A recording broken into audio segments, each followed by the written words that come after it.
Jeremy Corbyn played an important part in ensuring Britain's departure from the EU, according to a leading Brexit activist. The claim was made by Alex Dean, a longtime Eurosceptic who regularly appears as a conservative commentator on the BBC and Sky News. On Saturday, Mr Corbyn was replaced as Labour leader by Sir Keir Starmer, formerly the shadow Brexit secretary. Ahead of the 2016 EU membership referendum, Mr Corbyn officially campaigned for Remain, but previously had been a firm Eurosceptic.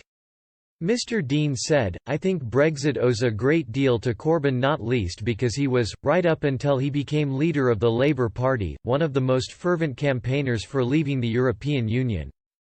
I have spoken in debates with Jeremy Corbyn at the Cambridge Union Society on the same side because he was a fervent Brexiteer." Corbyn and co. believe, the left-wing case for Brexit, that the European Union was a corporatist stitch-up done in the interests of big business and big banks, contrary to workers' rights and trade unionism.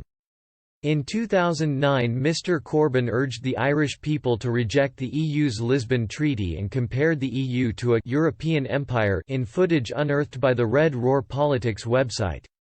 Ahead of the 2019 general election, anti-Brexit activists criticised Mr Corbyn for refusing to say he would back Remain in any second referendum. Mr Dean argued the left-wing Leave voice was underplayed during the Brexit debate. He stated, "If you think about the debate about the EU being divided up into four, you've got Remain on the left and Remain on the right, Leave on the left and Leave on the right. I think that Leave left box was something we heard least from in the entirety of the Brexit process. More than 5 million people who their position wasn't really heard in the course of the referendum. Britons voted to leave the EU in June 2016 by 52% to 48%.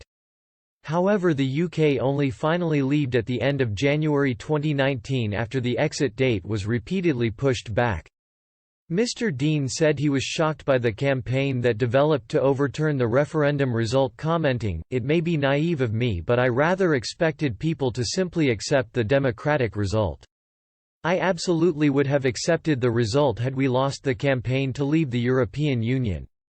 I've been stunned, and not in a good way, by the approach of the Continuity Remain campaign in the 3 years after we left the EU.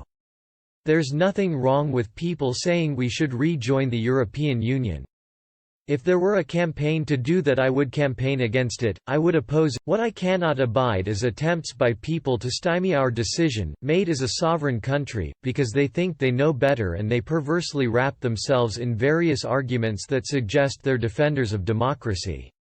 Brexit was finally assured after the Conservative Party won an absolute majority in the December 2019 general election. "In my professional life and in my personal life it eroded some acquaintances and lost some friendships, and I think that's really sad. I must say I do not think there has been equality of arms in this behaviour. We as Brexiteers accept that people disagree with us, and there it is, it doesn't mean you're evil." The approach of many people on the extreme end of the Remain campaign seems to have been people who held views like mine weren't just wrong, weren't just stupid either, but were malign and evil, and anything goes as long as we're on